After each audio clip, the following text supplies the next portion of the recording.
De retour sur ce plateau.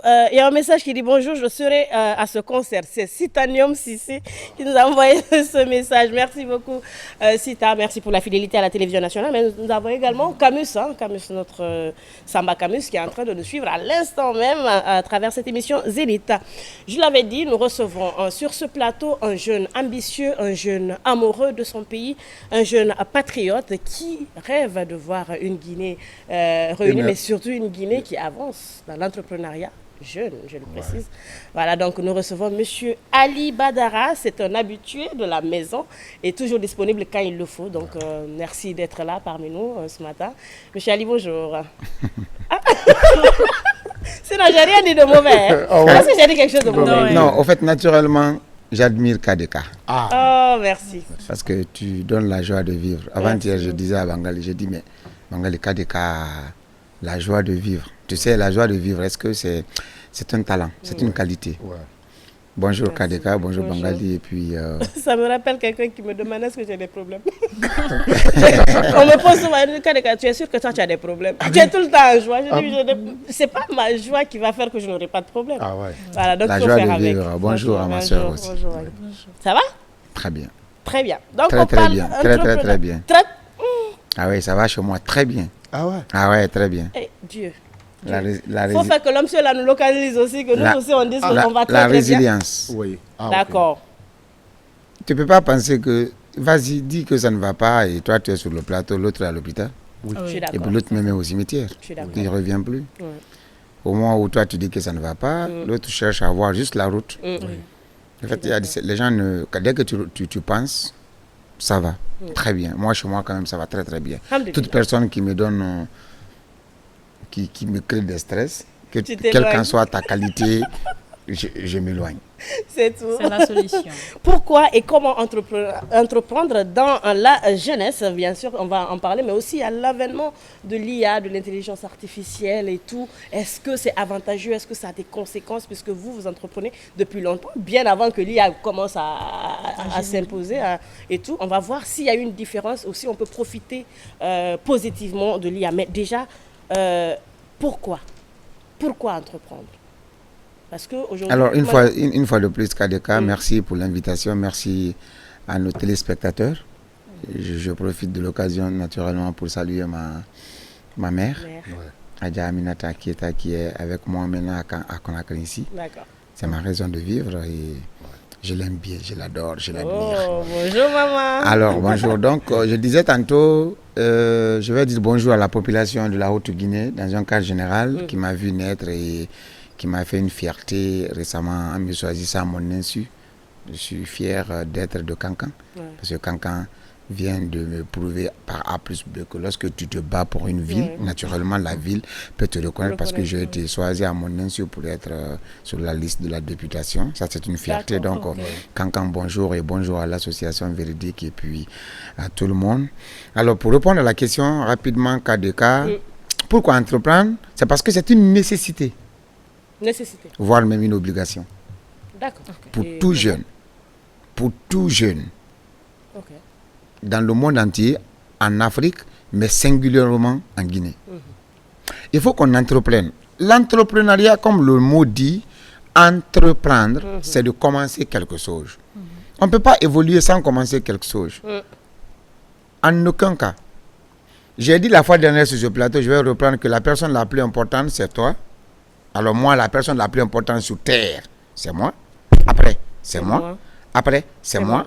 Après, c'est moi. C'est la cinquième personne qui est une autre personne. L'équation, la phrase, elle est très simple. Vous ne saurez que vous êtes important que si toute la famille ne pense qu'à toi. Quand tu tombes malade, comment la famille va faire? C'est compliqué. Qu'on compte sur toi. Qu'on compte sur toi. Et si toi, tu meurs, ou tu es stressé, ou tu es frustré, ceux qui comptent sur toi et ceux qui se disent que quand tu as, ils ont. Ou bien toi, à chaque fois, c'est de dire que je n'ai rien. Alors, c'est une phrase, il faut bannir cette phrase de ta vie parce que naturellement, toi, tu te dis que tu n'as rien, mais il y a d'autres qui sont en train de compter sur toi, malgré que tu n'as rien. Papa et maman, à un moment donné, disent que mon enfant est parti où? Il est parti au boulot. Cet enfant qui revient dit à papa et maman, hey, ça ne va pas. Maman est dans l'espoir, papa est dans l'espoir. Ouais. Si tu ne fais pas attention, AVC, brises, tout, tu stress, brises, tout, tu et brises tu l'espoir. brises l'espoir. Ouais. Donc, dans un cadre général, on doit entreprendre parce qu'il faut entreprendre. Parce que c'est une nécessité. Parce que c'est un devoir de mémoire d'entreprendre. Il le faut. Les gens croient que c'est la fonction publique qui fait la vie. Non. La fonction publique, l'administration est la machine la plus ingrate, m'a dit mon père. Mon père, 2 jours avant sa mort, m'a dit, Badra, j'ai dit oui. Il dit, va à Télémélé, tu auras ton bac. Je te donne 3 conseils. Je vais dire 2, je garde 1. Il dit, prends soin de ta mère. Il dit, Badra, la machine la plus ingrate est l'administration. D'accord. Non, mais c'est élémentaire. Bien que ce soit une garantie. Oui, hein, oui, par moment. oui, je suis tellement sincère. Excuse-moi entre griffes, mais tu ne vas pas tomber malade et que tout le programme de la RTG s'arrête. Je suis d'accord. Ils vont continuer. Je suis d'accord. C'est tellement élémentaire. Un ministre ne tombe pas malade, le ministère s'arrête. Ouais. C'est une continuité, comme on le dit. Ah, mais dès que tu tombes malade, la famille a problème. Alors, je me dis qu'il est intéressant aujourd'hui qu'on entreprenne. On doit commencer quelque chose, petit soit-il. D'accord. BDT? Ou on va avec Bangali? Bangali, ça va? Tu es là? Ça va, je suis là. Tu es sûr que tu es là? Je suis là. Ok, d'accord. Je suis en train de suivre Vu Ali que Badra, en fait. l'entrepreneuriat est devenu une obligation pour la plupart de la jeunesse, Ah ouais, moi, je le est-ce dis, que c'est tout le une monde chose. doit entreprendre? Tout le Si monde. tout le monde aussi devient entrepreneur, comment ça va se passer? C'est beau même, c'est joli. Personne ne dépendra de personne. Si tout le monde entreprend, personne ne dépendra de personne. À un moment donné, par exemple, au fait, c'est une utilité. Lorsque KDK vend les téléphones, moi, exemple, elle a sa petite boutique, elle a entreprise dans sa boutique, elle a les téléphones qu'elle vend. Moi, exemple, c'est un exemple, moi je fais des batteries, des panneaux. KDK m'appelle, allô, M. Kondé, ça va? Et est-ce que tu ne vas pas m'aider à avoir des batteries? Je veux alimenter ma maison. Je vais te payer dans 3 mois, 5 mois. Je donne. Elle est dépannée. Ça ne veut pas dire que c'est l'argent. C'est un service là. Je la rends service. Mais mon téléphone ne tombe pas, je n'ai pas le problème. Je dis, KDK, je peux venir chez toi? Mon téléphone dit, mais M. Kondé vient, tu prends un téléphone, tu me payes petit à petit. Où est le problème? Vous pensez que quand on est entrepreneur, c'est forcément avoir de l'argent? C'est te rendre aussi Mais utile à il la faut, société. il faut lever l'équivoque, justement parce que tout le monde veut entreprendre, mais tout le monde ne comprend pas la notion de L'entrepreneuriat. Justement. Entreprendre, c'est dans. En fait, quand on dit entrepreneuriat, les gens pensent que il faut partir, il faut te faire beaucoup d'argent. Non, tu dois te rendre utile, ma soeur. Toute personne inutile n'a pas droit de vivre. Il faut partir, il faut quitter. Il faut être intéressant dans la société. Justement. Et aujourd'hui, à travers la mondialisation, à travers le développement des réseaux sociaux, il y a beaucoup de personnes, beaucoup de jeunes qui évoluent dans le même secteur aujourd'hui. Il y a beaucoup qui évoluent dans du commerce parce que beaucoup de jeunes aujourd'hui effectuent ce qu'on appelle le commerce. Maintenant, comment ça se passe si tout le monde fait exactement la même chose? Est-ce qu'il faut diversifier, les secteurs? Voilà. Parce que beaucoup n'ont pas cette notion. C'est là. L'autre fait commerce, moi aussi je me lance dans le commerce. C'est là agit les 3 prédispositions d'un entrepreneur et les 10 comportements. D'accord. Vous savez, plusieurs personnes ont entrepris, ils sont entrepreneurs, mais ils ne connaissent pas l'entrepreneuriat. Il faut d'abord maîtriser la théorie avant de faire la pratique. D'accord. Lorsque tout à l'heure, excusez-moi, je viens dans un autre champ qui est le journalisme, j'ai fait 10 ans, je suis là. On va te parler de 5 obligations. Obligation de responsabilité, obligation de vérité, du respect de la dignité humaine, entre griffes. Et lorsque KDK va sur le terrain avec sa caméra, tout à l'heure, là, on trouve quelqu'un qui a un bras coupé. KDK refuse de sortir le bras coupé, elle cadre très bien par là. Les gens disent, mais pourquoi tu n'as pas sorti le côté là? Elle dit, non, c'est pas normal. Les gens vont dire pourquoi. Elle va dire que l'obligation du respect de la dignité humaine est un comportement ou est une obligation d'un journaliste. C'est parce qu'elle maîtrise la théorie. Aujourd'hui, tous nos grands entrepreneurs à travers le monde ont eu 10 comportements qu'on a appelés les CAP, les comportements et aptitudes propres communs aux entrepreneurs. Ça veut dire quoi? Ces 10 comportements, tu rates un seul comportement, tu vas avoir des difficultés dans l'entrepreneuriat. Aujourd'hui, nous sentons que plusieurs entrepreneurs sont entrepreneurs au début, accidentellement. Et après, ils chutent. Pourquoi? Parce qu'ils ne maîtrisent pas On te parle par exemple, le premier comportement d'un entrepreneur, avant même d'avoir les comportements, on te parle de 3 choses. Il faut avoir la vision, il faut avoir la motivation et il faut connaître ses limites. Vision, court, moyen, long terme. Motivation, elle peut être sociale, économique ou elle peut être professionnelle. Et après, on te parle de la connaissance de ses limites, tes qualités, tes défauts. D'abord, on te dit, il faut connaître toi-même tes qualités, tes défauts avant d'entreprendre. En fait, ça fait partie, c'est théorique. Si tu es très orgueilleux, ma soeur, mon frère, il ne faut pas entreprendre. Parce que l'orgueil peut tuer ton entreprise. Ce qui veut dire n'est pas entrepreneur qui le veut, mais qui le peut. Qui le peut. C'est pour cela, quand j'entends les gens dire pourquoi vous donnez les théories en entrepreneuriat, les gens n'assimilent pas. C'est là le problème. Dans les conditions normales, personne ne doit entreprendre si tu n'es pas motivé. D'accord. Bangali. Les 10 comportements. Les 10 comportements, il y en a 10 automatiques. Le premier comportement, c'est la recherche d'occasion et d'initiative. Tout temps, tout moment, toute minute, toute seconde, il faut avoir des initiatives. La tête n'est pas faite, on ne doit pas dormir. Il faut initier. Et quand tu as les opportunités, il faut les saisir. C'est le premier comportement. Il y a de ces occasions qui ne se présentent qu'une seule fois dans la vie d'un être humain. Et puis c'est parti, c'est parti. Mais personne ne te dira que je n'ai pas eu une seule occasion dans ma vie. C'est pas vrai. Mais on ne sait pas saisir les occasions. C'est un grand problème chez nous. Un grand problème. D'accord. Deuxième comportement, c'est la prise de risque. Qui risque rien n'a rien. Si tu as peur de t'endetter, quitte l'entrepreneuriat. La dette est une force. Ce n'est pas une faiblesse.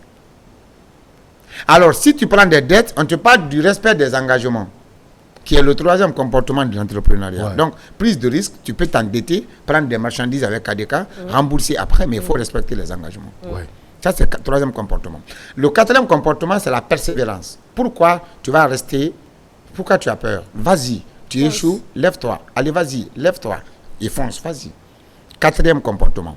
Cinquième comportement, on va te parler de la planification et du suivi systématique. Alors, quand l'homme se planifie, il faut te suivre. On doit savoir se suivre. Si on n'est pas rigoureux envers nous-mêmes, c'est des problèmes. Bangali sait qu'il a l'émission à 11h à la RTG. Monsieur, s'il te plaît, pourquoi 10h tu te trouves au lit? Non, le sommeil, tu as tes téléphones, réveille là, c'est pas pour dire seulement, le téléphone il est là, ton réveil là, c'est pas... qui réveille le voisin. Ah oui, vas-y, mais vas-y, tu n'as pas droit, si tu n'es pas la maladie, pour dire que non, c'est pas vrai. Donc, dans les conditions, la planification et le suivi systématique, ça c'est le cinquième comportement. Le sixième comportement, c'est l'établissement des objectifs. Tout homme qui n'a pas d'objectif ne mérite pas de vivre. Entre griffes. Trop de griffes.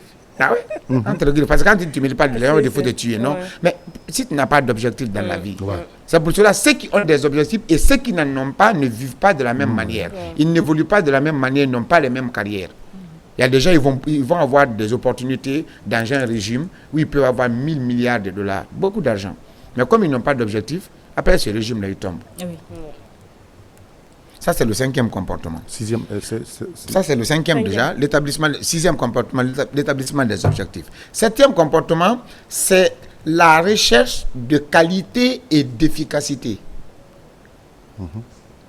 Qualité et efficacité. La qualité, c'est ce que tu vends. C'est ça ta qualité. La qualité. L'efficacité, c'est toi-même. Il faut être efficace. Pour pouvoir vendre. Pour pouvoir vendre, pour avoir des clients, ainsi de suite. Il faut être efficace, fait des approches, commettre. C'est ça qu'on appelle. Si tu n'as pas ça, tu as des difficultés. Donc, ça vient un peu avec le septième comportement. Le huitième comportement, c'est la persuasion et le développement des réseaux de contacts. La persuasion et le développement des réseaux de contacts. Moi, dans mon téléphone, quand je dis, les gens disent, mais c'est quoi? J'ai 10 500 contacts dans mon téléphone. Depuis que j'ai commencé le journalisme, jusque là où je suis, j'ai tous mes contacts dans mon téléphone. Je n'ai rien perdu. Nous pensons que les réseaux sociaux, Facebook, tout ça, c'est fait pour se détruire. Non, mais c'est pour se construire. Dans les conditions normales, tout homme normal, dans les conditions normales, a devoir de se faire 5 nouvelles relations chaque jour dans sa vie, 5 nouvelles. On ne t'a pas dit que ces 5 te seront utiles, mais il faut te faire des relations. C'est extrêmement important. Si tu ne sais pas te faire des relations, c'est pour vous, par exemple, les caméramans qui sont là, les journalistes, les techniciens, vous recevez combien de personnalités? dans le mois. Mais est-ce que vous avez la chance d'avoir le contact de ces personnalités? Non. Avoir leur contact, ça ne veut pas dire que tu vas les commander, non. Mais c'est dans ta vie. Ils vont te dépendre. Celui qui te connaît, qui ne te connaît pas, celui qui t'appelle par ton nom quand tu l'appelles au téléphone, et celui qui dit que c'est qui, c'est pas la même chose. Aujourd'hui, tu peux recevoir quelqu'un sur le plateau, demain la personne est ministre. Dites qu'au tac, c'est Dieu qui sait ce qu'il fait de l'homme. Mais après, comment tu vas dire, aïe, pourtant il était sur notre plateau. Tu as perdu l'occasion que tu devais saisir depuis le premier comportement. Tu n'as pas pu. Le dernier comportement, qui est le 10e comportement, c'est la confiance en soi. Si tu n'as pas confiance en toi, vas-y, quitte. Il faut avoir confiance en toi. Personne n'est plus important que toi. Personne sur terre, il n'y en a pas. Si tu sais ça, tu vas même préserver ta dignité et ton honneur. Celui qui ne te respecte pas, écarte-toi de la personne ou mets une distance. Parce que si ton patron ne te respecte pas, tu ne peux pas l'insulter. Mais il faut savoir le gérer. Parce que ta dignité et ton honneur, il n'y a pas plus que ça. Ne les bafouille pas. Mais quand je parle de vision, je parle d'objectif, je parle de tout ça là. Quelqu'un qui te dit, j'ai fait 30 ans à la RTG, je suis caméraman. Toi, ton objectif c'était quoi? Est-ce que c'était de passer 30 ans caméraman? On va venir nous clasher sur le plateau ici. Non, c'est entre griffes. C'est entre griffes, je le dis. C'est entre griffes, je le dis. Un exemple. Moi, Ali Badra, par exemple, quand on me dit pourquoi tu as quitté le journalisme, j'ai dit carrément j'avais 10 ans. Pas plus, pas moins. En tant que journaliste. Alors, mon objectif était ça, ma vision était ça. Donc, moi, j'ai commencé le journalisme le 15 mai 2015. Le mois de mai 2025, je devrais quitter obligatoirement le journalisme. Maintenant, là, si je dois faire le média, deux choses. L'une, je deviens patron de médias. Alors, je construis, j'achète mes licences, je fais ma radio, ma télé, j'emploie les gens. Deuxième chose, je deviens collaborateur extérieur dans un média. Comme c'est KDK dit tout à l'heure, à partir d'aujourd'hui, Eugénie Kolima te veut comme un collaborateur extérieur. Là, je viens, je joue le rôle de collaborateur extérieur. Mais partir sur le terrain, journaliste, non, c'est fini ça. Ça, c'est fini. Et quand je quittais, j'avais d'autres choses à faire. C'est ça. Mais je n'ai pas dit qu'il faut quitter le journalisme pour commencer l'entrepreneuriat. Je savais que si je ne quitte pas, 2015, j'ai commencé, 2017, j'allais quitter, ou 2020, j'allais quitter, ou 2025, j'allais quitter. En 2020, déjà, j'ai commencé l'entrepreneuriat. Mais ça ne veut pas dire que j'avais mon entreprise, non. Mais j'ai commencé l'activité entrepreneuriale pour m'habituer à ça.